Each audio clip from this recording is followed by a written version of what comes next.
오늘은 이 열 처녀의 비유인데 지혜로운 처녀와 어리석은 처녀 이렇게 우리가 부제를 달아도 되겠습니다.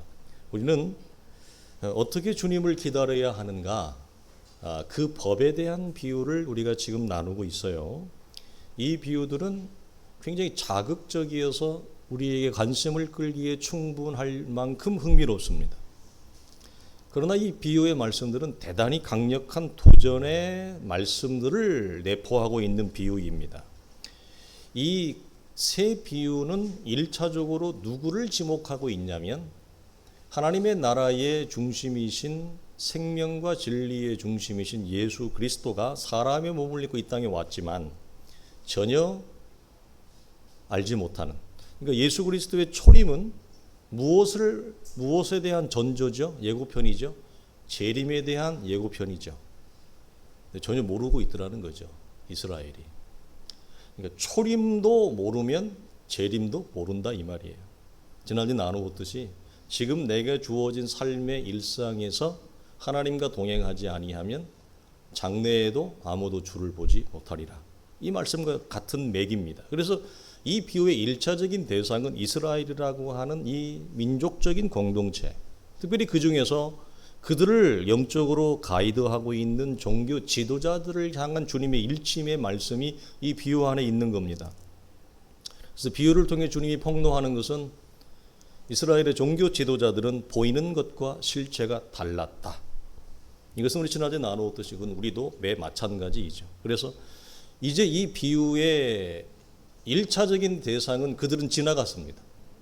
2000년 전에 살아갔고 이제는 우리가 그 대상이 되어집니다.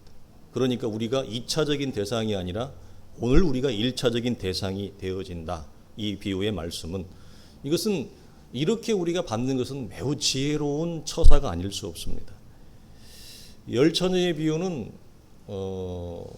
많은 사람들이 알고 있는 내용이에요. 그래서 그만큼 오해도 많아요.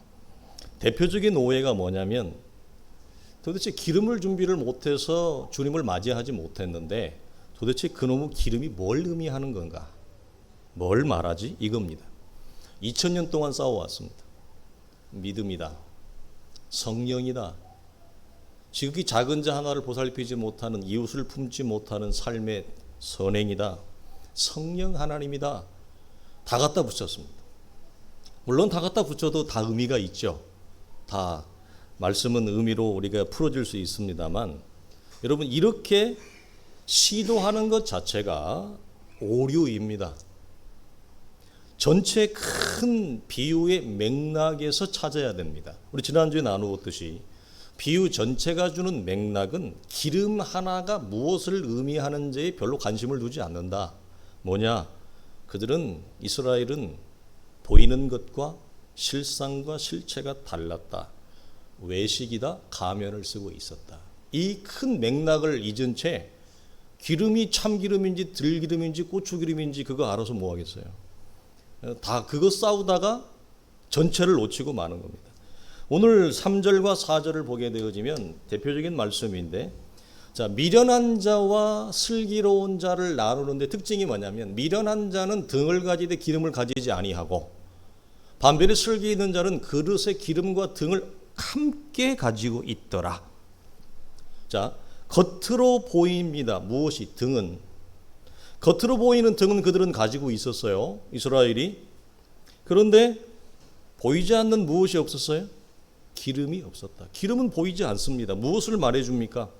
등은 겉으로 외면적으로 보이나 보이는 기름, 보이지 않는 기름이 그들 속에 없었다. 겉과 속이 달랐다 이 말입니다. 그래서 그들은 외식과 가면을 쓴 채로 살고 있었어요. 그러니까 이들이 들고 있는 등은 살아있는 등이에요? 죽어있는 등이에요? 죽은 등이에요. 왜? 주님이 왔을 때 무용지물이니까. 이 말입니다. 핵심이에요. 죽은 등을 가지고 그들은 살아있는 등인 척 하며 살아왔다 이 말이에요. 더 정확하게 말하면 이럴 수도 있어요. 내가 들고 있는 등이 죽은 등인지도 모르고 살았어요. 이게 핵심이에요. 그러나 정말 등이 필요한 밤이 찾아왔습니다. 그때 기름이 없던 거예요. 무슨 말입니까? 기름 없이 살아도 되는 낮과 같은 밤에는 무모한 척 해도 통했다 이 말이에요. 그때는 통했어요. 상관이 없어요. 왜? 밤이 아니고 낮이었으니까. 진짜 내 신앙의 본질과 실상과 실력을 보이지 않아도 된 때였으니까, 낮이었으니까 기름이 없어도 아무런 하자가 없었어요. 그런데 정말 내 실상과 실체와 내 신앙의 민낯을 보여야 된 밤이 되니까 기름을 동원하려고 하는데 기름이 없는 거예요. 기름 없이 지금까지 살아온 나의 삶이 다 공개가 되어지는 거죠. 이게 고린도 교회에서 사도 바울이 얘기했던 것처럼 그때의 각 사람 앞에 하나님의 공력이 임할 것인데 태워 없어지는 자는 상급이 없고 남아있는 자만 구원을 받고, 상급이 주어지는 말씀과 같은 말씀이고, 행함이 없는 믿음이 죽은 믿음이라고 하는 것과 같은 것이고, 소금이 만일 빛을 잃으면 맛을 잃으면 무엇으로 짜게 하리요? 겉모양만 소금이었고 겉만 빛이었지 소금이 맛을 내지 못하는 것, 빛을 내지 못하는 존재로 살아온 그 지난날의 기름 없는 삶이 공개가 되어지는 거, 그겁니다. 그러니까 평안할 때 삶이 잘 풀리는 낮에는 죽은 등을 가지고 살아도 문제가 전혀 없었거든요. 여러분, 삶이라고 하는 것은 절대로 그럴 수가 없어요. 평안은 격정의 슬픔을 일으키기도 하고, 계속 평안이 가는 사람이 없습니다. 낯이 계속 낯일 수가 없어요. 인생이 낯은 반드시 밤을 불러와요. 밤이 되어지고 격정의 슬픔으로 들어가고 인생이 내 마음대로 풀어지지 아니하고 인생이 몰락과 바닥을 경험할 때, 그때에도 내 믿음이, 내 신앙이 여전히 하나님과의 관계에서 돈독한가 봤더니 그게 아니더라는 거죠. 정신을 못 차리고 있더라는 거죠. 깊은 신앙의 회의와 하나님의 존재에 대한 회의를 불러일으키는 자리까지 가는 갈대와 같은 존재가 되어져서 벌거벗은 민낯이 오롯이 드러나게 되어지는 겁니다. 이것을 얘기하는 거예요. 그 기름 하나가 무엇을 의미하는지 중요하지 않습니다. 마치 이런 거죠. 에덴 동산의 선악과가 무슨 열매였느냐, 그거 알아서 뭐 하겠어요. 더 큰 맥락을 잊어버리니까. 이스라엘은 율법과 성전을 맡은 자로서 겉으로는 우월하게 보였어요. 여러분, 율법과 성전도 이렇게 봅시다. 우리가 다음 주에 나누는 게 달란트 비유니까요.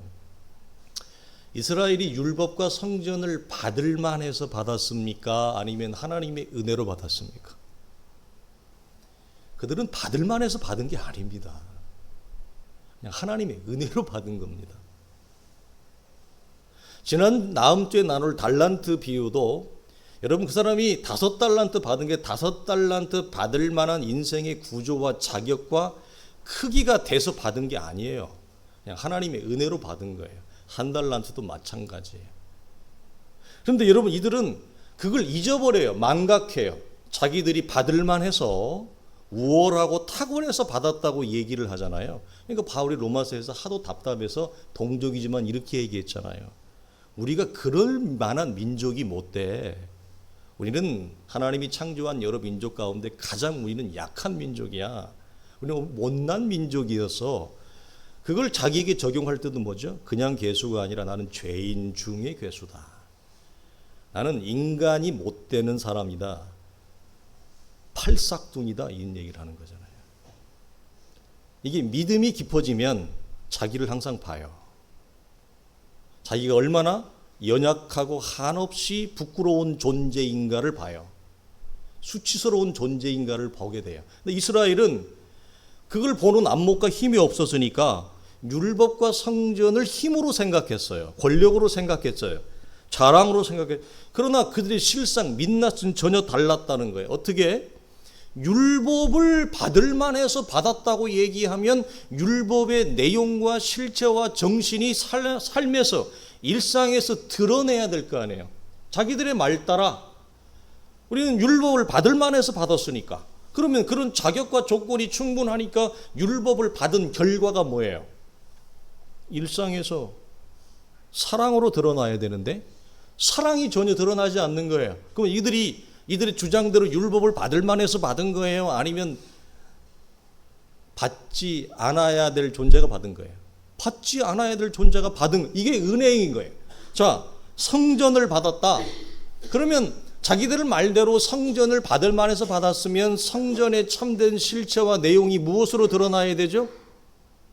단순히 예배가 아니라 하나님과 동행하는 삶. 어디에서? 여기에서. 내게 주어진 자리에서 하나님과 동행하는 삶이 드러나야 되는 거야. 성전을 받았다고 하는 것은. 근데 그들의 삶의 실체, 민낯에서는 하나님의 동행하는 것이 드러나지 않아요. 율법의 정신인 사랑도 드러나지 않아요. 이게 보이는 것과 속이 달랐다. 외식이다 이 말이에요. 가면을 쓰고 살았다. 그런데 이스라엘은 어느 정도로 무지하냐, 어느 정도로 어리숙하냐, 자기가 가면을 쓰고 사는지도 몰라요. 자기가 가면을 쓰고 사는 존재인지도 모를 만큼 어리석어요. 그러니까 무엇으로 드러나요? 계속 우월함으로, 탁월함으로, 자랑으로, 굴림으로, 힘으로 드러나는 거예요.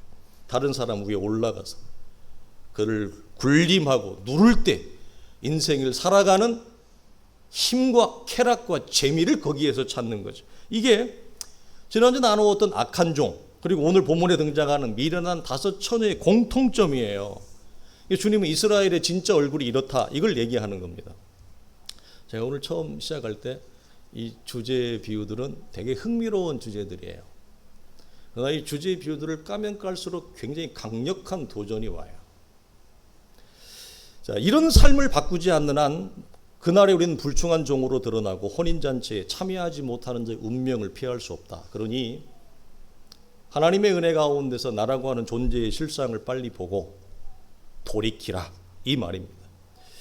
우리가 두 번째로 볼 것은, 그런데 흥미로운 점이 있습니다. 뭐냐면 다 자는 거예요. 더디 오니까. 누구를 막론하고 지혜로운 자도 다 자더라는 거예요. 여러분, 이게 뭘 의미할까? 그러면 이것은 우리가 흔히 생각하는 깨어있다라고 하는 개념과 정체가 다르다는 것을 얘기해요. 우리는 흔히 깨어있다고 하는 것은 사람이 항상 육체적으로 긴장하고 잠도 자지 않고 눈을 뜨고 이 보초를 쓰는 것처럼 경계자의 삶을 사는 것으로 우리는 생각을 합니다. 그러면 성경은 여러분 그것을 깨어있다고 얘기하지 않습니다. 그건 군대에서나 그렇게 하는 거죠. 언제든지 주님을 맞이할 수 있는 삶의 자세와 내용이 일상이 되어진 거예요. 굉장히 수준 높은 것을 얘기하는 거예요. 힘줘! 곧 있으면 전쟁이 와! 적군이 오잖아! 앞을 봐! 이게 개념이 아니라 평안한데, 전쟁이 안 일어나는데, 주님이 올 조짐이 징조가 전혀 보이지 않는데, 내가 살아가는 삶의 자세와 내용과 원리와 방식이, 즉 일상이 항상 하나님을 향하여 연결되어져 있고 서 있는 존재로 살아가는 거예요. 이건 따로 특별히 별도로 힘을 내거나 어떤 다른 장소에 가서 교육을 받거나 특별한 어디에 가서 우리가 무엇을 해야만 받을 수 있는 개념이 전혀 아니에요. 일상과 분리된 삶이 아니라 일상이 곧 준비라는 말이에요. 굉장히 도전적인 얘기입니다. 우리는 일상이 준비된 삶이라고 하는 것은 잊어버린 채 별도의 공간과 별도의 장소에서 깨어있는 무장을 하려고 해요. 성경이 말하는 깨어있음은 그런 무장의 개념이 아닙니다. 그냥 일상의 개념입니다. 훨씬 자연스럽죠. 훨씬 인간적이죠. 인격적이죠. 어디를 가지 않아도 되고 누구를 만나지 않아도 되고 내가 서 있는 곳 여기가 하나님과 하나로 연결되어져 있는 일상이 준비되어 깨어 있는 거. 왜 그럴까요? 여러분, 우리가 몇 주 전에 나누었어요. 맷돌을 돌리다가 한 사람은 데려감을 당하고 한 사람은 그대로 있다. 한 사람은 밭을 매다가 데려감을 당한다. 이 점은 무엇을 얘기하여? 이 텍스트가 다 일상이죠. 우리 주님을 언제 맞이합니까? 그리스도의 재림을 일상 중에 맞이합니다. 그러니까 일상이 깨어있어 있지 않고 일상이 열려 있지 않고는 누구와? 하나님과 열려 있지 아니한 채 별도의 자리, 별도의 공간, 별도의 시간을 내서 무장을 하려고 하는 개념이 깨어있는 개념이 아니라고 하는 것. 그래서 준비된 일상이 아니면 우리는 그리스도의 재림을 일상 중에 맞이할 수 없습니다. 왜? 그리스도의 재림은 여러분 그렇게 맞이하기에는 시간이 부족합니다. 기회 자체가 없어요. 재림의 문제에 있어서는. 이게 이제 재림이 주는 위험과 도전인데, 그래서 오늘 본문을 보면요. 밤이 돼서 갑자기 왔잖아요. 그러니까 기름을 빌려달라고 해요.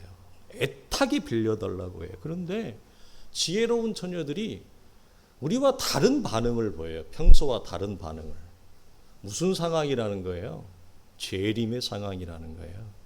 다른 상황 같으면 빌려달라 그러면 줬을 거예요. 근데 여기에서는 못 빌려줘요. 매몰차게 거절을 합니다. 여러분, 왜 매몰차게 거절을 할까요? 지혜로운 자녀들은 줄 수가 없었어요. 왜? 지금까지 살아온 삶의 자세와 내용, 일상의 자세와 내용을 어떻게 급조해서 줄 수가 있어요? 물건이라면 주죠. 돈이라면 빌려주죠. 곡괭이라면 빌려주죠. 그러나 지금까지 하나님 앞에서 일상이, 삶이, 자세와 내용이 준비되어져서 살아온 그 삶의 내용과 구조를 어떻게 줄 거예요? 줄 재간이 없죠. 준다 한들 그 사람이 받을 수 있겠습니까? 받지 못하죠. 그래서 우리가 아닌 말로 내 맘대로 살다가 한편 강도처럼 마지막에 구원받은 거 큰 은혜지만 그 사람은 천국 들어가서 되게 힘들어할 거예요. 만약에 여러분이 저희 집에 와서 일주일을 살아라고 하면 아마 한 사람도 살아라고 할 사람이 없을 거예요. 왜? 삶의 방식이 다르니까. 살림의 방식이 다르니까. 일을 처리하는 방식이 다르니까 아마 우리 돌아가면서 한번 체험해 볼까요? 일주일씩 한 가정씩이 띄엄띄엄 가면서 가정 체험하게 할까요? 아마 우리 집을 제일 오기 싫어할 수도 있어요. 근데 또 반대일 수 있어요. 여러분, 준다 해도 받을 수 없죠. 급조할 수 없어요. 깨어있는 그래서 삶이라고 하는 것은 여러분 각오와 결단의 문제가 아니에요. 여러분, 다른 신앙의 주제와 문제에서는 각오와 결단은요 굉장한 힘을 발휘합니다. 이게 굉장히 큰 능력을 발휘해요. 우리가 결단하고 의지를 동원하고 여러분 각오를 맺는 것은. 그런데 어디에 이 일에 있어서만, 그리스도의 재림의 문제에 있어서만 각오와 결단의 문제가 아니라 지금까지 하나님 앞에 살아온 삶의 자세와 내용, 일상이 곧 내용이에요. 이건 그러니까 급조되어질 수가 없는 거예요. 이 차원에서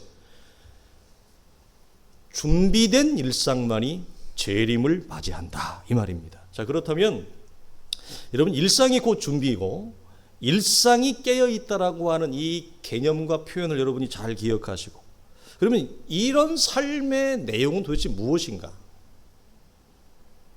따로 무장하는 삶이 아닌 자연스러운 인간적인 인격적인 삶, 내가 살아가는 삶의 모든 현장이 곧 준비라고 하는 개념은 여러분 대단히 고수예요. 이건 일반 고수, 이건 초고수예요. 초고수. 자, 등은 여러분 보이는 세계를 말하잖아요. 기름은 보이지 않는 세계를 말합니다. 사람은 등만 붙들고 사는 사람이 있습니다. 본문에서도 얘기하는 것처럼 이 사람은 보이는 등이 삶의 전부입니다. 그러나 지혜로운 자는 등과 기름을 다 함께 같이 붙들고 다 두 세계를 보고 사는 존재가 있습니다. 여러분에게 물어보겠습니다. 여러분은 등만 붙드는 삶입니까? 보이는 세계가 전부인 양 살아가는 존재입니까? 아니면 지금 여기에서부터 일상에서부터 보이지 아니하는 세계를 향하여 걸어가고 있습니까? 등만 붙드는 존재는 이 세상이 전부인 양 살아가요. 성경은 이걸 큰 비유의 맥락에서 뭐라고 얘기한다고요? 이것을 성경은 어리석다. 보이는 세상이 전부인 양 살아가는 걸 그걸 악이라고 한다. 그러면 지혜는 뭐냐? 지금 여기 보이는 세상에서 보이지 아니하는 나에게 열어질 그 세계를 향하고 있고, 그 향할 뿐 아니라 지금 내가 걸어가고 있는 걸음, 한 걸음, 두 걸음, 세 걸음이 그의 나라와 연결되어져 있다라고 하는 차원, 이 기름까지 보는 두 세계관, 이게 기름을 준비하는 삶이고, 이걸 성경은 지혜로운 삶, 깨어있는 삶이라고 얘기를 합니다. 자, 우리가 히브리서 11장을 꽤나 많이 나누었어요. 그 믿음장을 나누면서 우리가 이 부분도 같이 우리가 건드린 적이 있는데, 질문을 드려볼게요. 여러분, 우리는 내가 살아가는 보이는 세계와 보이는 세계 너머에 있는, 우리는 너머라고 얘기를 합니다. 그리고 인간은 그렇게밖에 말할 수 없죠. 보이지 않는 두 세계는 연결되어져 있습니까? 연결되어져 있습니까? 아니면 따로입니까? 따로따로입니까? 아니면 연결되어 있습니까? 연결되어져 있다는 말을 더 깊은 말로 하면 이미 우리 속에 들어와 있습니다. 인간의 눈의 감지와 감각이 안 될 뿐입니다. 근데 이것이 보이지 않는 하나님의 나라가 우리 속에 들어왔다고 복음서는 선포를 하잖아요. 세례 요한도 얘기를 하잖아요, 이미. 근데 우리는 그것을 기록된 말씀으로만, 기록된 코드로만 받아들이지, 내가 살아가는 현실에서 이미 하나님의 나라가 내 일상 속에 침노해서 들어왔다고 하는 것이 영적으로 감지와 감각이 안 돼요. 히브리서 11장은 이것을 감지하는 하나님이 우리에게 선물로 무엇을 주었다고 그랬어요? 믿음이다, 이게. 히브리서 11장은 보이는 세계와 보이지 않는 세계를 연결하는 게 뭐냐, 내 입장에서 믿음이 이 두 세계의 안목을 열어준다. 그리고 열어준다고 하는 것은 이미 그 나라가 내 일상 속에 들어왔다는 개념이에요. 그러면 그 이미 내 삶 속에 들어온 일상이 준비되어진 이 깨어있는 준비된 삶만이 일상 속에서 특별히 무장을 하지 아니한 채 맷돌을 돌리다가 줄을 맞고, 회사 가서 일을 하다가 줄을 맞고, 설거지를 하다가 줄을 맞고, 동료와 갈등하고 일 때문에 다투는 중에 줄을 맞는, 일상에서 줄을 맞는 이 놀라운 은혜와 은혜가 우리 속에 주어지는 거예요. 그래서 여러분, 보이는 세계와 보이지 않는 세계는 연결되어져 있고 여러분 하나가 되어져 있습니다. 이게 요즘은 물리학에서 이 개념이 나왔잖아요. 그래서 가장 작은 초마이크로 세계도 우리 속에 있다라고 하는 물리학적 개념이 발견이 되어져 있다. 자, 서로 연결되어져 있다는 말은 첫째 이겁니다. 의존하고 있다는 얘기입니다. 뭘 의존하고 있느냐? 우리가 살아가는 보이는 세계는 보이지 않는 세계를 크게 의존하고 있습니다. 왜냐하면 왜 여러분 의존할까요? 나는 보이는 세계가 다라고 생각하지만 보이는 세계는 보이지 아니하는 그 세계를 여러분 더욱 크게 의존하고 신뢰하고 있습니다. 왜? 자, 히브리서 11장 3절은 이렇게 얘기합니다. 우리는 믿음으로 이 세상이 하나님의 말씀으로 창조되었다는 것을 아나니 우리의 눈에 보이는 것이 보이지 않는 것에서 나왔다는 것을 압니다. 무슨 말이죠? 우리가 살아가는 보이는 세계가 출처가 어디에서 나왔다고요? 보이지 아니하는 세계가 나왔다. 그 세계로부터 나왔다. 그래서 보이는 세계는 보이지 않는 세계를 절대적으로 의존하고 있어요. 이게 무슨 말이라고요? 연결되어져 있다. 이미 들어와 있다. 이 인식과 안목이 열어지는 개념이 뭐예요? 이게 깨어 있는 거예요. 어디 가서 집회 가가지고 성령 충만받고 방언 체험하고 은사 체험하고 무장하는 게 깨어 있는 게 아니라는 얘기예요. 자, 또 하나의 개념은 보이지 아니하는 이 세계는 장차 내가 살아가야 될 진정한 나의 집이자 나의 세상이에요. 연결되어졌다고 하는 것은, 우리는 심지어 믿는 신자라도 지금 여기가 내가 사는 세상이 전부라고 생각을 해요. 그리고 내가 앞으로 들어가서 살아야 될 진정한 나의 집, 진정한 아버지가 계시는, 이걸 성경은 아버지의 집이라고 얘기하죠. 아버지의 집이 나의 집이고 내 집이 아버지의 집인 그 세계와 그 나라를 내가 앞으로 들어가서 살아야 된다라고 하는 이 인식과 개념이 없어요. 그러면 사람이라고 하는 존재는 보이는 것밖에 계산을 못 하거든요. 그러니까 보이는 게 나에게 전부죠. 보이는 이 땅이 나에게 전부죠. 그 이유는 죽어봐야 알지 뭐. 제가 이런 소리 되게 많이 들었어요, 사역하면서. 성도들이 예배 마치고 오후에 밥 먹고 이렇게 이 공간 저 공간에서 이렇게 앉아서 이제 담소를 나누잖아요. 그 담소 나누는 중에 이 목사는 귀가 밝아가지고 안 들을 것도 막 들리는데, 야 그거 어떻게 하냐 김 집사, 그거 죽어봐야 알지. 아니 최 장로 그걸 어떻게 알아? 죽어봐야 알지 천국이 있는지 없는지. 자, 그 언어를 배운다는 것은 그분은 무슨 말이에요? 이 관점만 얘기하면 그분은 지금 보이는 이 땅이 나에게 전부라는 거예요. 그러니까 그런 안목이 하나님의 나라를 위해 뭘 할 수 있겠어요? 그의 나라와 의를 위해서 뭘 할 수 있겠어요? 못하는 거죠. 그래서 서로 연결되어져 있다라고 하는 개념은 요한복음 14장에 주님 이렇게 말씀하셨잖아요. 너희는 마음에 근심하지 말라. 하나님을 믿으니 또 나를 믿으라. 내 아버지 집에 거할 곳이 많다. 그렇지 않으면 너희에게 일렀으려 내가 너희를 위하여 거처를 예비하러 가노니 가서 너희를 위하여 거처를 예비하면 내가 다시 와서 너희를 내게로 영접하여 나 있는 곳에 너희도 있게 하리라. 앞으로 우리가 어디에 살아야 된다는 거예요? 네. 아버지가 나를 위해 집을 준비하고 있다니까 우리가 들어가 살 집이에요. 우리의 인식 속에 여러분 물어보십시오. 나의 일상에서 여기가 내 집의 전부라고 생각하지.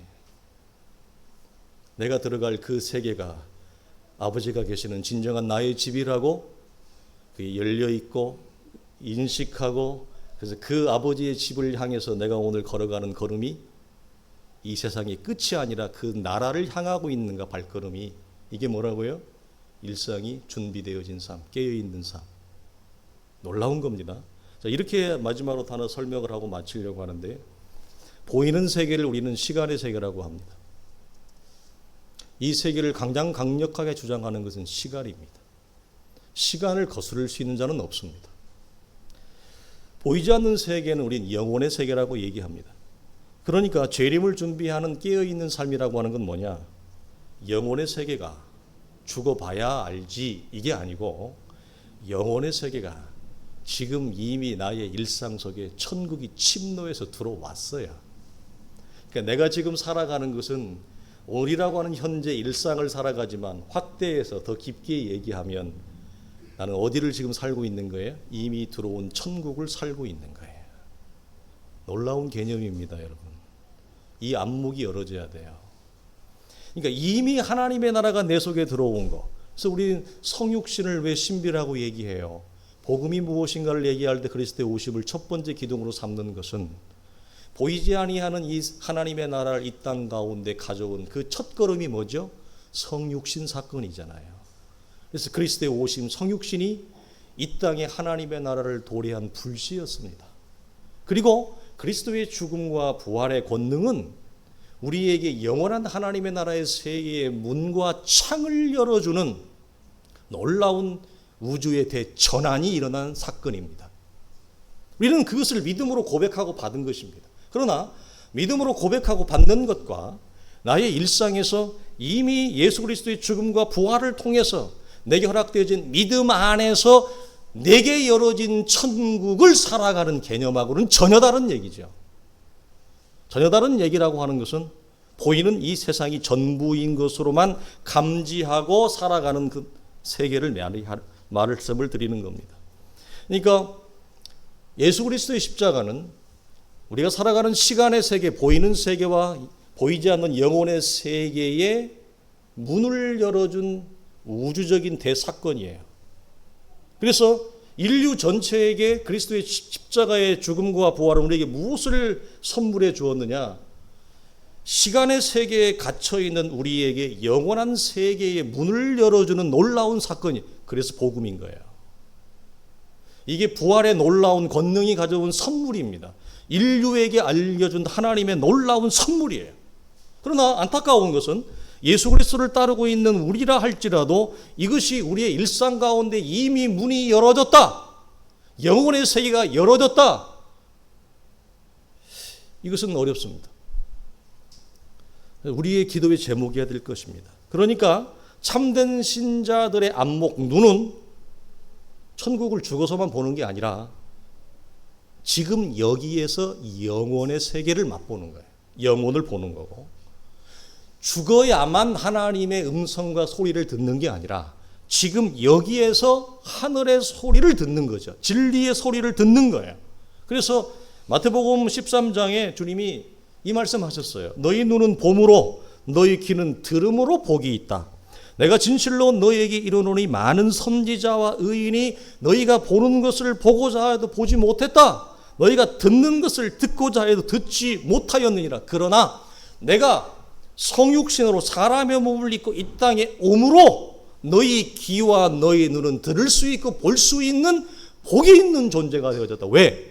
하나님의 나라가 보이지 않는 그 세계가 예수를 통해서 이 땅 가운데 이미 침노했기 때문에, 들어왔기 때문에, 예수 그리스도를 보는 것은 아버지를 보는 것이요, 아버지를 보는 것은 아버지의 나라를 보는 것이에요. 그 세계가 이미 들어왔다고 얘기를 하면, 그래서 뭐라고? 너희는 복이 있다. 구약에 그렇게 많은 사람들이 아브라함부터 이 나라를 보고 이 음성을 듣고자 했다. 그들은 보지 못하고 그들은 듣지 못하고 갔으나 너희는 볼 수 있는 존재가 되어졌다. 이 놀라운 축복인 거예요, 이게. 여러분, 이것이 등만 붙잡는 인생이 아니라 등과 기름을 함께 붙잡는 인생. 종말론에 치중되어서 보이는 세상을 멸시하거나 하대하는 것이 아니라 우리가 살아가는 보이는 세계와 이 보이지 않는 세계의 이 양세계가 따로가 아니라 하나라고 하는 관점에서 내게 주어진 일상에서 성실하게 최선을 다하여 하나님 앞에 걸어가는 걸음. 그러다 그 발걸음의 끝은 이 세상이 아니라 하나님의 나라를 향하고 있다라고 하는 것.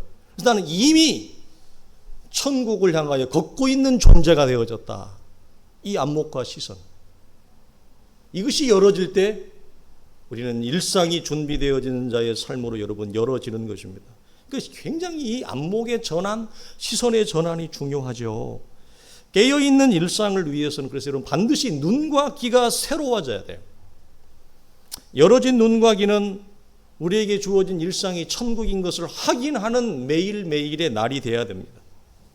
이게 어려운 얘기를 하는 겁니다. 내가 살아가는 삶의 현실과 굉장히 이질적인 얘기를 하고 있는 겁니다. 오늘 설교는 굉장히 여러분 영적인 설교고 굉장히 높은 내용과 수준을 얘기하는 거예요. 나는 목사님 내 살아가는 삶이 지옥인데요. 오늘 하루도 버텨내고 살아내기가 너무너무 나는 괴롭습니다. 고통입니다. 대부분의 사람들이 현실이 무거움과 인생에 여러분 십자가로 짓눌려 있어요. 그런데 어떻게 이 짓눌려 있는 일상의 지옥과 같은 삶이 천국이라고 얘기를 하냐면요. 말이 안 되잖아요. 근데 성경은 복음이 주는 위대한 권세와 능력, 삶의 전환과 새로워짐의 능력이 뭐라고 얘기하느냐? 지옥 같은 너의 삶이 천국의 향기가 천국의 열매와 꽃이 맺힐 거라 그렇게 얘기해요. 그러면 둘 중에 하나가 틀린 거죠. 내가 틀렸든지 말씀이 틀렸든지, 내가 방향을 잘못 잡고 있든지, 내가 하나님의 말씀에 대한 잘못된 이해를 가지고 있든지. 오늘 본문 마지막에 보면 주여 주여 애원을 하죠. 드려보려는데 주님이 매몰차게 거절하시며, 그러면서 마태복음 7장 21절에 나오는 주의 이름으로 선지한 노릇하고 주의 이름으로 능력을 행하는 자들에 대해서 뭐라고 얘기하죠? 내가 너희를 도무지 알지 못한다. 이 얘기를 합니다. 여러분, 내가 너희를 도무지 알지 못한다는 말은 일방적이에요? 양자일까요? 양자입니다. 그 말은 너는 나를 모른다 이 말입니다. 풀어서 얘기하면 너는 나를 평생 잘못 알았다. 평생 너는 나를 잘못 오해했다. 내가 너를 모른다는 말은 내가 주님을 모른다는 얘기입니다. 굉장히 도전적인 비유예요. 이 비유가 굉장히 흥미진진한 비유이지만 이 말씀을 열면 굉장히 도전적이에요. 그러니까 성경은 뭘 약속해요? 천국의 향기, 천국의 공기를 이 땅에서부터 맛본다. 그래야 무엇이 생기죠? 그리움, 사모함, 소망이 생기죠. 여러분, 그리움과 기대와 사모는 부분적이지만 불완전하지만 이 땅에서 천국의 향기, 천국의 소리, 천국의 공기를 맛본 자가 갖는 흠모하는 소망이에요. 단 한 번도 먹어보지 않았는데, 단 한 번도 맛보지 않았는데 어떻게 천국을 사모하고 소망할 수 있단 말입니까? 이것을 말씀하는 겁니다. 그래서 여러분, 마지막으로 말씀드리고 싶은 건 이겁니다. 지금 여기에 일상과 장래의 천국이 서로 연속적으로 연결되어져 있습니다. 연속적으로 연결돼요. 이걸 뭐라고 얘기하냐? 천국의 연속성이라 그래요. 따로가 아니라 하나님의 나라가 이미 우리 가운데 연속적으로 연결되어져 있어서 그리스도의 재림은 무엇을 확인하는 날이 되느냐? 왜 확인이에요? 나는 이미 여기서부터 천국을 향했고 천국을 걸어가고 있었기 때문에 그리스도의 재림은 우리의 믿음과 우리의 소망이 진리였음을 확인하는 날이고, 우리의 소망이, 우리가 믿었던 그 내용이 하나님의 나라의 거룩한 영광, 그 풍성함이 내 안에 펼쳐지는 것을 확인하는 날이 뭐예요? 그리스도의 재림인 거예요. 이게 여러분 기독교 신앙의 위대함이에요. 그러나 물론 이 신앙도 오늘 양국에서 나누는 것처럼 성숙하지 못한 우리 언어에서 나옵니다.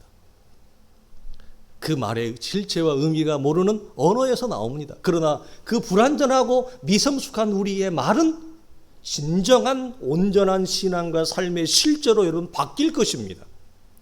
그래서 그리스도의 재림은 어떤 날이라고요? 하나님의 온전한 거룩과 영광과 찬란한 그 빛으로 충만한 그 나라의 세계가 우리 속에 확인되어지는 위대한 역사적인 날이 될 것입니다. 이것이 여러분 기독교의 신앙이고 믿음의 위대함이에요. 그래서 나는 오늘 내 삶이 고단하고 힘들고 누구 말대로 지옥 같을지라도 이 지옥 같은 곳에서도 천국의 공기를 들여 마시는 준비되어진 일상의 삶으로 살아갈 수 있는 것. 왜? 지금 나의 삶과 영원한 그 나라의 삶이 연결되어져 있는 연속적인 삶의 일환이기 때문에 동일한 삶이 펼쳐질 것입니다. 우리 사랑하는 성도들이 이런 신앙으로 무장되어져서 우리의 매일의 삶 가운데 하나님과의 동행에 충만한 은혜가, 또 천국이 열어지는 귀한 은혜가 있기를 주의 이름으로 축원합니다.